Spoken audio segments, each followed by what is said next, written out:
You don't have to be a tutor to speak gracefully, to communicate effectively.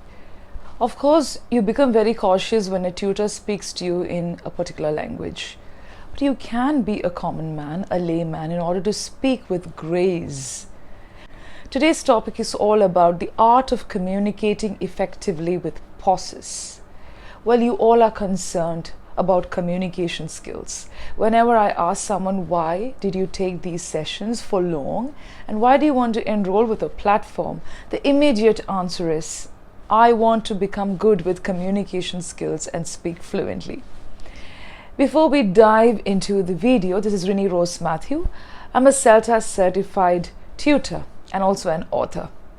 I've been into this field for quite some time. But when it comes to training, I think experience over the years has taught me a lot. Now, you don't have to be a trainer or a tutor to give tips, to give suggestions, advice. You can be a layman, a common person who is able to use this tool that is language. Why do we use language to communicate effectively?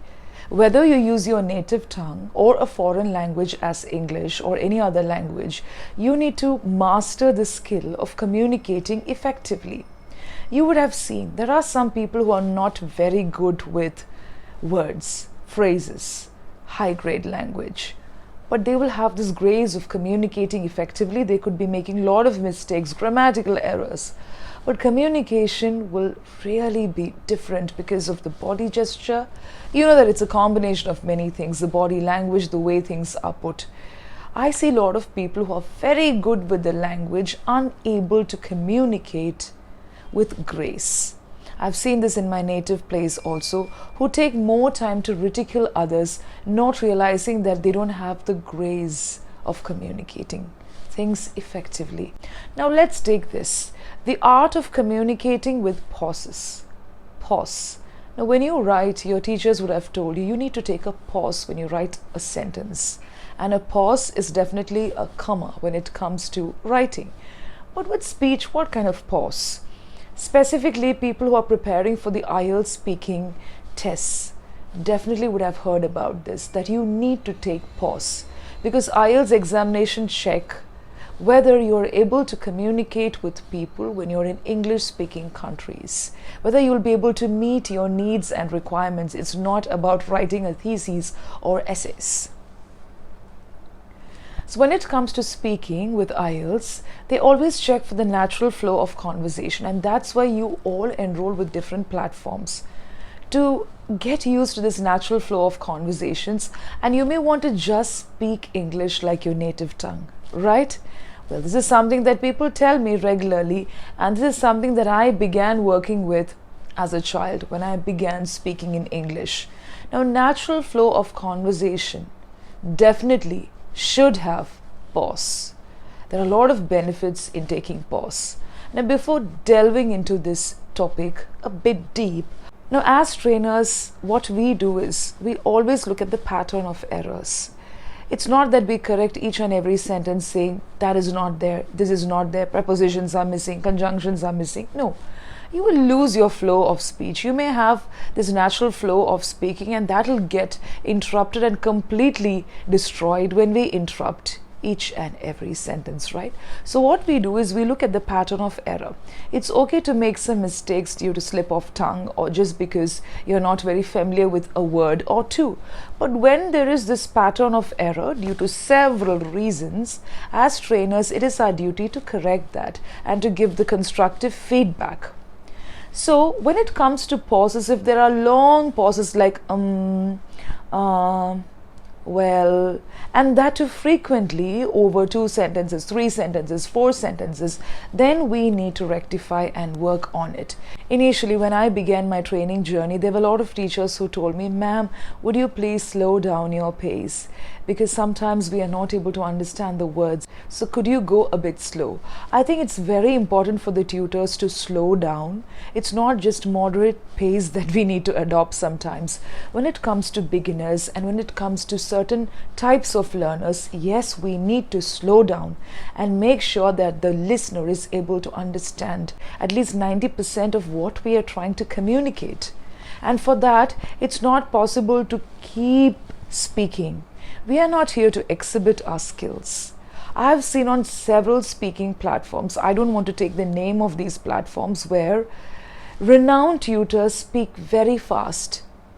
They don't cross-check if the listener is able to understand. And especially when it's conducted online, of course, you can learn things online. There are a lot of people who have been doing it, but you have this streaming issues. Even if the network is good and sound, we need to wait for that sound to reach the person and allow the person to nod or to ask questions. But it's all about whether the person listens and is able to understand, is able to reciprocate.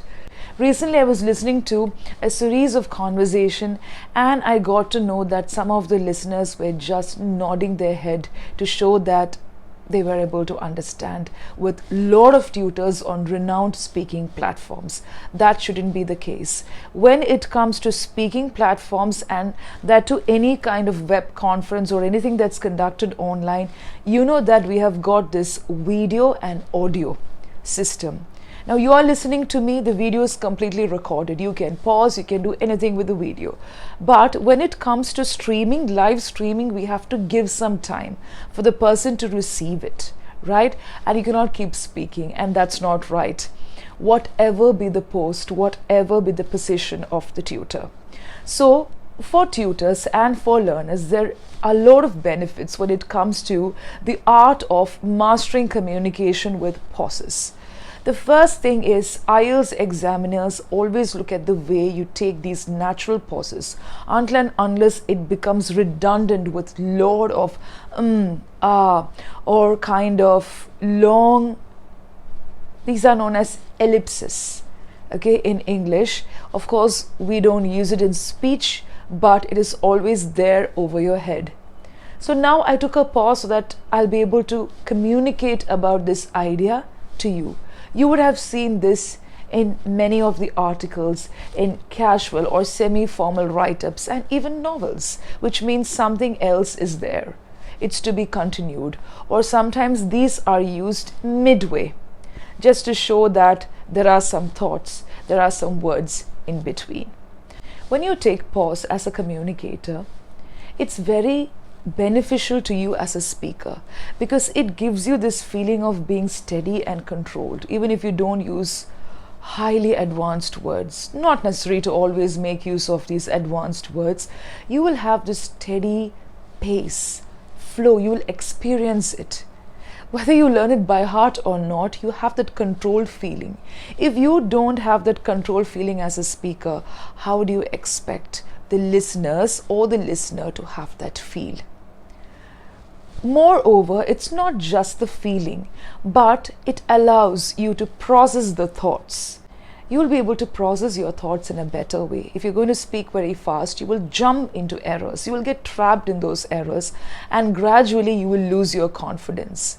It's not about speaking fast, but when you don't take pauses, you may feel that somewhere you are becoming wobbly, and you may have the tendency to stumble and fall. However, you practice, allow the thoughts to be processed. Have that steady flow. It doesn't come with external force. It comes when you allow yourself to sequence the thoughts and then to coordinate your thoughts with the language that you're using.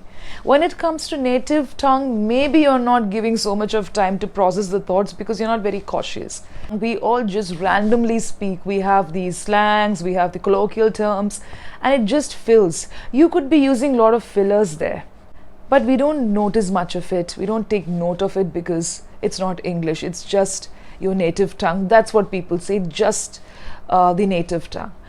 Now, when you process your thoughts, you will have more established ideas, which will definitely be put forth with a completion. I've seen a lot of people beginning sentences in the right way, but as they come midway, they'll not be able to keep a track of what they're trying to say. Whether the sentence is long or not, people will not be able to complete the thought. It happens with tutors also. But whenever you pass a constructive feedback or a comment, always look at the pattern of error, not at one or two sentences. And that's not a good attitude. So some people skip the levels and they go to the intermediate level thinking that I don't have to pay attention to pronunciation, I don't have to pay attention to the grammar. They know that they are making mistakes, but they try to flaunt the expressions. They try to showcase something that's not real. They try to showcase something that's not a part of their communication or the language realm, which is not right. You can mimic, you can imitate, you can have somebody else's style, provided that it sounds natural. And it's quite natural to take pauses. Believe me, it's something written by people who have published a lot of articles. I have put the link of one of the articles that I found recently. It's a very short article in the video description. If you want, you can go through these. The last point is pauses help the listener. Whether you're training, whether you're teaching, or whatever you're doing, even when you write something, it's important to cross-check what you're trying to communicate. But when it comes to speech, you know that it's spontaneous. There is no option to proofread and edit. When that's the case, it's okay to make 2 or 3 mistakes due to slip of tongue, or maybe when you're not sure about any word, to take pauses. Nobody expects you to speak like a zombie or a robot, because that's not expected of human beings. You should have natural flow. It helps the listeners a lot. It's not just you who is processing the thoughts. Of course, the listeners should also be given some time to process the thoughts, to think about what the speaker is trying to communicate. And one more thing that tutors should take care of is, this is something that I tell the teachers also, try not to use Hindi words when they take sessions in a particular language, like na, ha. Of course, I know this is something that's habitual. We cannot forget our native tongue. But especially when we are trainers, when we are tutors, I think it's very important to keep away all these habitual fillers. It's not wrong completely, but try to avoid it, because there are a lot of learners who speak about this. They are here to listen to English. They love listening to tutors speaking in English, and sometimes they pick words from the tutors also. It's a place for them to listen and to respond well. So when you're trying to give some confidence, do not flaunt your skills and scare them. When it comes to fluent speakers also, it's essential to take this pause, because fluent speakers, of course, they have this skill of processing the thoughts, and they could get stuck while speaking because they're trying to convey something that's complicated or something that requires a lot of sequencing when it comes to communication, and for that they may take time, but because of their skill they'll be able to overcome, cross over, and go to the next step. It's not going to create a lag for fluent speakers, but it's okay to take that pause. I've seen many fluent speakers from my native place and also from across the nation. I don't want to mention them, who've got this British English, who have studied from other countries in the world, even native speakers taking pause. They have a good pace when it comes to fluency and flow, and that's why we call them good speakers. I think you need to listen to a lot of people taking pauses and trying to relate with the audience, relate with people who are listening to them. When you read, you can always check and track the comfort level that you are in. When I say comfort level, it's the ease with which you are able to complete the thought. So if the pace is moderate while reading, then stick to that. If the pace is slow to moderate, stick to that. And if you feel that you're not going to make any mistakes while speaking fast, and if the listener is able to completely understand, stick to that. But remember, people are different. Everyone need not understand what you're trying to say, not because they're not good in English.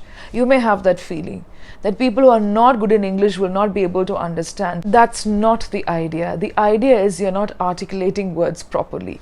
You would have heard people speaking, especially native speakers. I've heard Americans speaking this way. They run on the words. It's very difficult to catch some of the words, not because you're not clear with the accent. I've communicated with a lot of IELTS trainers. They say that we work on stress, syllable, intonation, and all these aspects even when it comes to the natives. We make them read aloud. We speak about the natural flow of conversation. It is their natural and native tongue, but when it comes to the art of speaking, they ask the learners to slow down, because some of the words get lost in the air. They will not be sure about what they're trying to speak. Sometimes, it happens in such a way that your tongue gets tied in between. I'm not speaking about tongue twisters, but you may not be able to completely understand what you're trying to say. Only when you try to understand what you're trying to say, you will have this sense of completion. And definitely when it comes from within, when it comes from you as a speaker, it will reach the listener. So be assertive, be confident, not overconfident, and do not try to outsmart others saying that you are good with English. See, there are a lot of learners who reach a particular level and think that they are too good with the language and they try finding fault. Little do they realize that they have these errors. When they begin speaking, they make all these errors. And there's no use saying that I'm not a tutor, I'm not a trainer, I can make mistakes. Have the liberty, take the liberty to make mistakes, but in the right way. When you make mistakes, try to rectify it. Try to accept that you've made a mistake. If they are not sure of the right approach, you can always exhibit and be an exemplar of the right approach. Because when we try correcting people, we need to remember that we could be making more mistakes. The technical aspects are different. The tutors and trainers are well equipped with the technical aspects. That's why we have modules. That's why we have the curriculum. But as learners, we all have a long way to go. I have seen this attitude in my native place. They think that they know English just because they are listening to sports channels or just because they are able to pass commentary. No. That is not the case. Different professions and different style, pace of speaking has got a purpose and meaning. When it comes to commentary, you are speaking on the spot. You're doing this live commentary when the game is on, when actions are happening right in front of you, when there is movement. You don't want the audience to miss out on what you're trying to say. You're watching as a commentator, you're watching and then you're trying to report exactly what's happening, the expressions, the minute details, whatever is happening on the field. I don't know the technical side of commentary, but still this is what I understand. So there is a purpose for everything, every voiceover, the way language is used for different purposes. And we are not here to emulate that. We are not here to imitate something when it comes to natural flow of conversation. I hope this video helps you and happy learning.